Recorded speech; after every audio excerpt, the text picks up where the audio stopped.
¿Qué tal? Buenos días todavía, ¿verdad? Pues muchas gracias. Vamos a dar nuestra conferencia ¿qué tal? De prensa de la fracción de Morena y PT. Tenemos varios temas. Está con nosotros la diputada Paola Díaz, el senador Barbosa, el senador Robledo también. Hay varios temas a tratar. A mí me gustaría insistir en que seguimos teniendo información con respecto a la participación del gobierno federal en una operación de Estado para el Estado de México.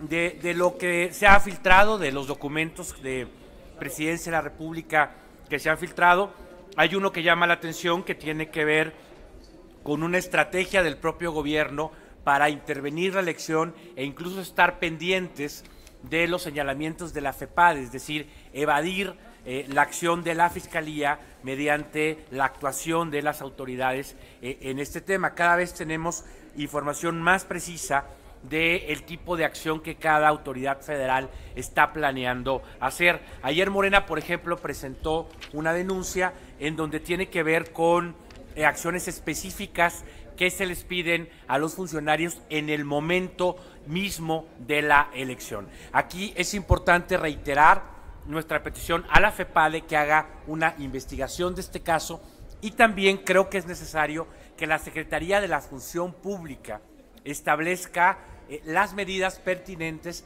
para que estos funcionarios, que en distintos documentos son funcionarios de primer nivel, en distintos documentos se ha filtrado que tienen compromisos concretos el día de la elección, no los puedan hacer. Estarían cometiendo, además de un delito electoral, un delito administrativo, y por lo tanto es importante que la Secretaría de la Función Pública tome medidas precautorias para que el día de la elección instituciones como la CONAFOR, como la Zagarpa, como la Comisión de Pueblos Indígenas no tenga un operativo electoral en el Estado de México. Es una exigencia muy clara que hacemos y que corresponde a la información que tenemos en este sentido.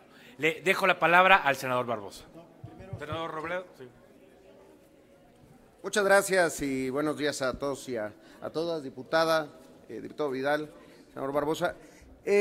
Para comentarles de un asunto que está en este momento en trámite en el Instituto de Elecciones del Estado de México, toda vez que el viernes pasado fuimos notificados un grupo de senadores aquí en la Oficialía de Partes a que fuéramos a comparecer a dicho instituto como probables infractores de delitos electorales por haber acudido al arranque de campaña de la candidata Delfina Gómez Álvarez.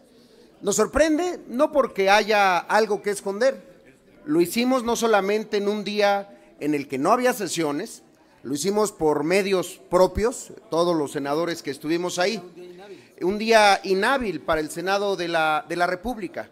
Lo que sorprende es que nos llamen a comparecer a nosotros el día de ayer y no lo hagan con todos los secretarios de Estado que han estado metidos en el proceso electoral.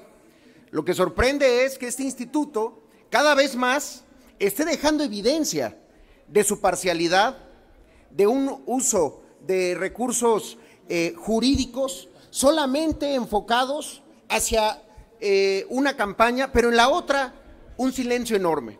Porque si bien ese recurso fue presentado por el Partido Revolucionario Institucional en contra de quienes estuvimos ese día, también ha habido recursos por parte de la representación de Morena, no solamente en el Instituto Electoral, también ante el Instituto Nacional Electoral, pero ahí no hay nada.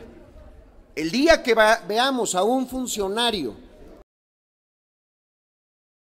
muchos secretarios de Estado que han estado metidos en la elección compareciendo, ese día vamos a creer que el instituto tiene una actitud de equilibrio democrático, de imparcialidad como debería de buscarse siempre en las instituciones electorales. Este es el requerimiento que nos hicieron. El día de ayer nombramos al representante de Morena ante el instituto, nuestro representante, él será el que verá ese asunto. No habremos de comparecer toda vez que no hay nada que decir más que lo que les estamos comentando.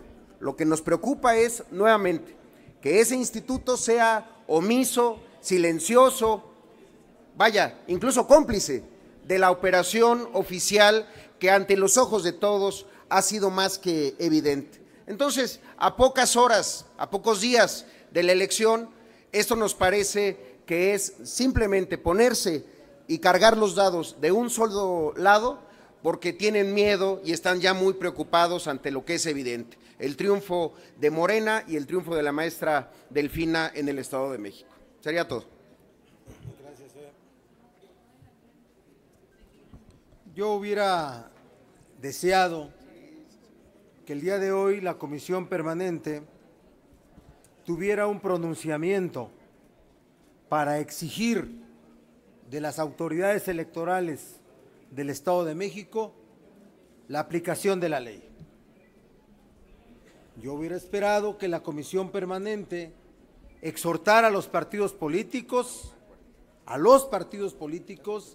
que en las elecciones de los 4 estados a celebrarse este 4 de junio, cumplieran con la ley.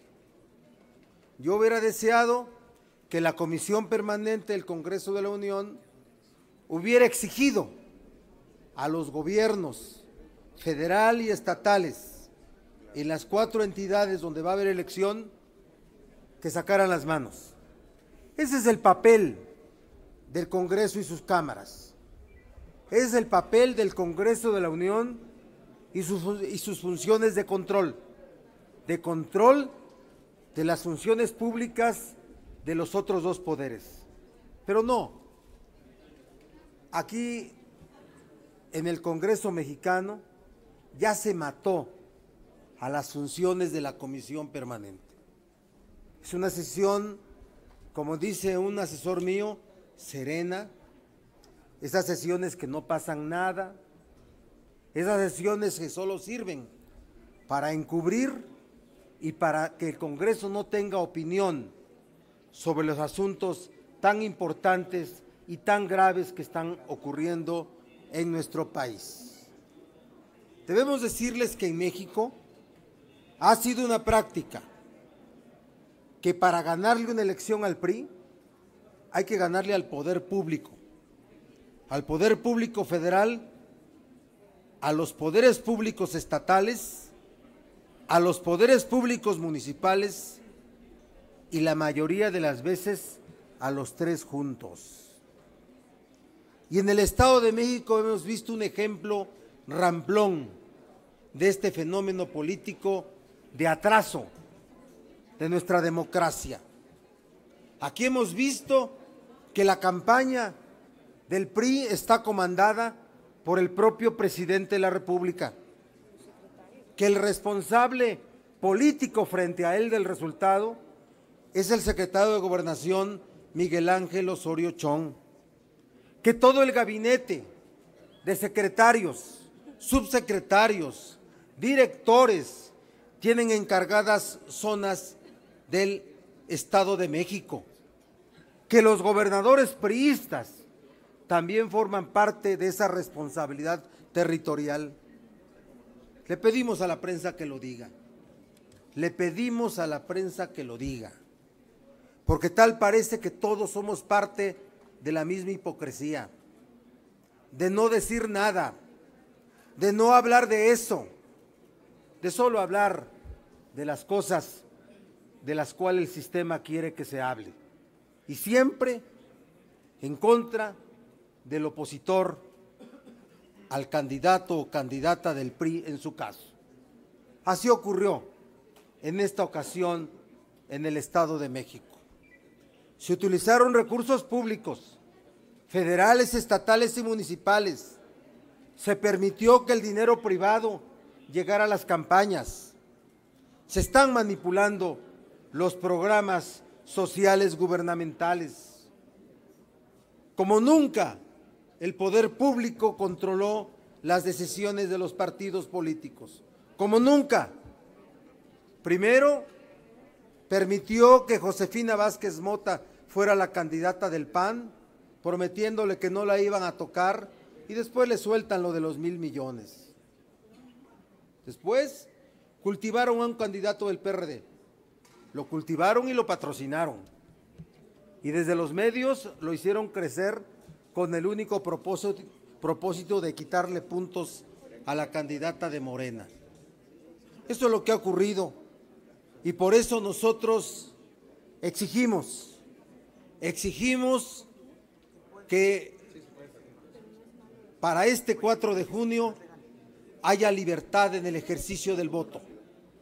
Exigimos que haya libertad en el ejercicio del voto, que se cumpla con la ley, que no se haga más atraso de la política en México, que no se den pasos atrás. Finalmente, todos los partidos recibirán el apoyo o la distancia que merecen sus candidatos, sus propuestas, sus dirigentes. Dejemos que el pueblo se exprese libremente. Dejemos que así sea. Morena y su candidata ya hicieron su trabajo. Fue una campaña exitosa, muy exitosa. Hoy, encuestas que tenemos abiertas hoy mismo ponen a nuestra candidata con más de 8 puntos de ventaja. Y si a eso le adicionamos el porcentaje de votos que no han tomado su decisión y que todos son antipriistas, podemos vaticinar un resultado muy holgado para Delfina Gómez Álvarez. Pero eso no significa confiarnos, eso no significa pensar que ya está resuelto. Sabemos de lo que pueden ser capaces desde el poder público los priistas. Sabemos y tenemos temor por la democracia en México. Por eso, porque la democracia en México no se va a reponer si hay un gran fraude electoral este domingo. Va a ser un retroceso en la política mexicana.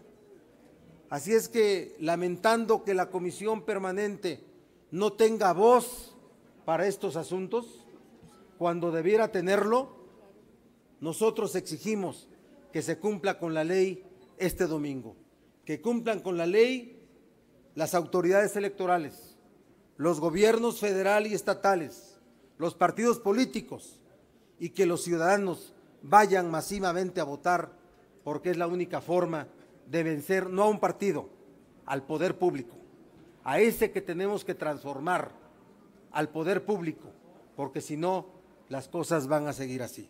Es lo que tenemos que plantearles esta mañana y si hubiera alguna pregunta, con mucho gusto respondemos. Senador, al momento tenemos registradas 3 preguntas. La primera de ellas es de Iván Saldaña, del Grupo Imagen.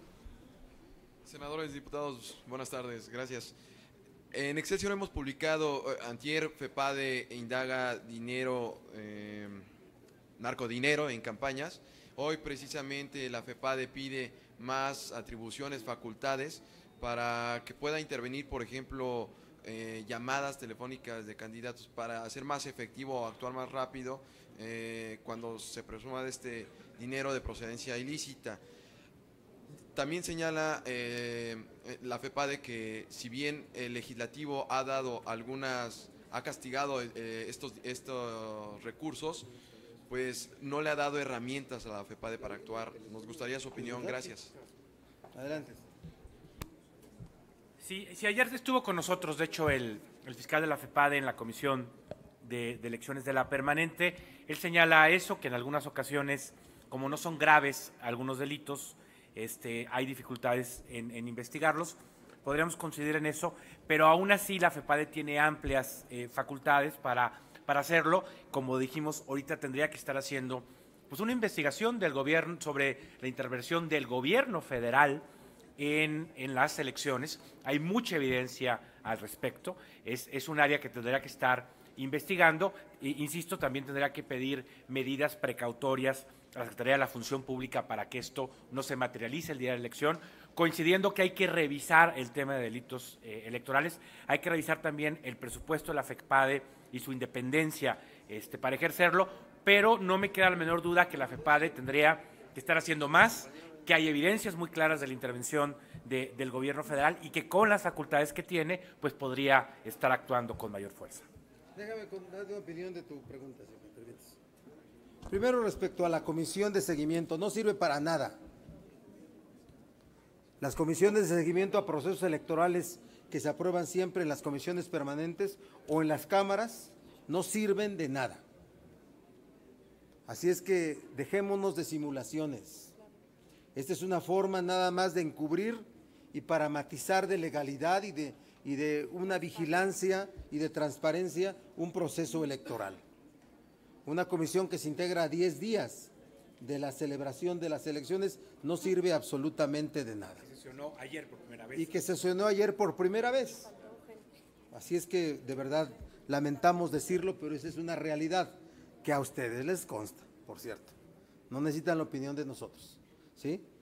La otra es la FEPADE. La FEPADE sigue siendo una de las dos fiscalías que acompañan a la Fiscalía General especializada en delitos electorales, que le falta mucho desarrollo institucional, mucho, sobre competencias y desarrollo institucional.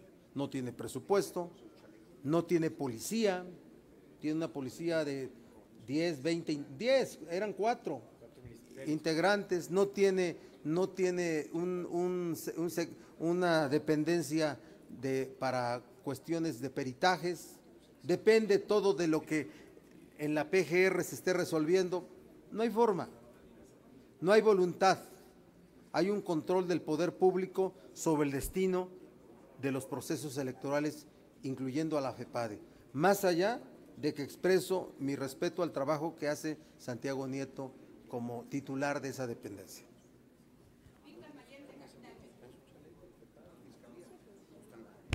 Buenos días, senadoras, diputados. Preguntarles, ¿el domingo hay focos rojos en las elecciones que se van a desarrollar? ¿Ven en particular algún elemento de preocupación en alguno de los procesos electorales? ¿El Estado de México es algo que nos puede dar algún sobresalto de violencia? Sí.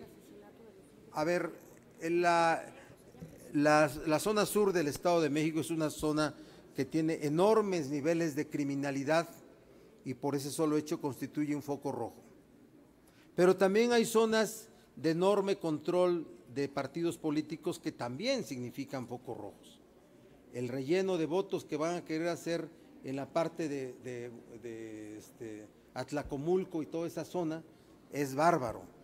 Así es que para nosotros todo el Estado de México es un foco rojo que hay que vigilar y hay que atender.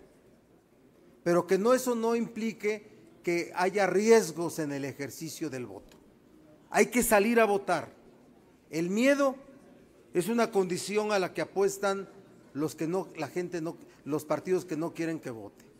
Si el voto es mayor al 50%, Delfina va a ganar por más de 10 puntos de ventaja.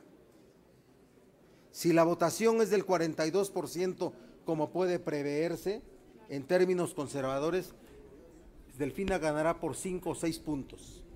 Pero si hablamos de más del 50%, va a ser de más de 10 puntos. Así es que Morena va a atender cada uno de los focos rojos, va a haber la solidaridad de todo el país. Así quiero decirles, hay tanta solidaridad de Morena que hay gentes de todo el país ya en el Estado de México para vigilar la legalidad de los comicios. Y en el hipotético caso de que Morena no gane el domingo el Estado de México, ¿van a aceptar la voluntad popular a quien le haya dado el triunfo? ¿Van a judicializar el proceso o van a manifestarse como ocurrió en aquella elección presidencial cuando López Obrador perdió con Calderón, que hicieron un plantón en Paseo de la Reforma? Fíjate que más allá de lo que cada quien pueda opinar sobre la elección del 2006, en la que para nosotros ganó el licenciado López Obrador y fue objeto de un fraude por parte del poder público, un panismo que había llegado después de ser una oposición basada su propuesta en la legalidad, llega en el 2000 y para el 2006 el gobierno de Fox se involucra en el resultado, se involucra en el proceso electoral e inclina cosas a favor de Felipe Calderón, el control de los órganos electorales, muchas cosas pasaron, pero cada quien que tenga su opinión al respecto, como no, para que no sea una pregunta de las que nos lleve a decir, fíjense, son los mismos de siempre. No, mira, esperamos que en el Estado de México, más allá de las irregularidades que ya se presentaron, hay una jornada limpia. De eso va a depender todo el comportamiento político de los partidos y sus candidatos. De eso va a depender. ¿Sí? Un foco rojo también es el gobernador de Veracruz. Él es un foco rojo en sí mismo, ¿no? Ayer, por ejemplo, hemos denunciado que a mano armada hubo robo de material electoral en Coatzacoalcos, por ejemplo. Fue un hecho, ayer lo denunciamos, sucedió, y pues también hay la preocupación de que el señor Yunes apueste a la violencia por el temor de perder buena parte de las elecciones municipales. La última pregunta, senador, es Omar Brito, del Grupo Milenio. Senadores, diputados, buenas tardes. Quisiera preguntarle, senador Barbosa, su opinión sobre este audio que está en poder del Grupo Milenio, en donde se escucha a Óscar González que no está de acuerdo con una alianza o con declinar más bien por Morena en el Estado de México, y bueno, días después declina. Usted está muy cercano a esta elección en el Estado de México. ¿Qué sabe de esta situación? ¿Por qué cambió él su manera de pensar? Bueno, yo veo que la definición se toma desde el esquema del Partido del Trabajo, y donde Óscar González así asume una posición del Partido del Trabajo. Así es que más allá de sus expresiones, que en todo caso las tiene que explicar el propio Óscar González, para nosotros es una decisión política de dos partidos, de Morena y del Partido del Trabajo. Y toman una decisión correcta, que es ir unidos en un momento de definición, de verdad, de dónde está la posibilidad de transformación. No está en otro lugar. El voto útil está en el voto para sacar al PRI del gobierno del Estado de México. Es el único voto útil. Así es que es la única forma de aportar a la transformación. Cualquier otra cosa es parte de la estrategia del propio poder, fragmentar a la oposición política para que los resultados de una minoría preserven al PRI en el poder público en el Estado de México. Así es que nuestro reconocimiento al Partido del Trabajo por esta decisión que tomó, ¿sí? Y nuestro reconocimiento a Óscar González, que más allá de cualquier opinión que haya dado, tuvo el valor, tuvo la institucionalidad de asumir esta propuesta. ¿Quiere decir que se le obligó desde el Partido Nacional? No, yo no tengo constancia de los hechos y de ninguna forma puedo pensar en obligar a nadie en ningún partido político. Solamente digo que es una decisión que se tomó entre dos partidos políticos. Gracias. Gracias a todos.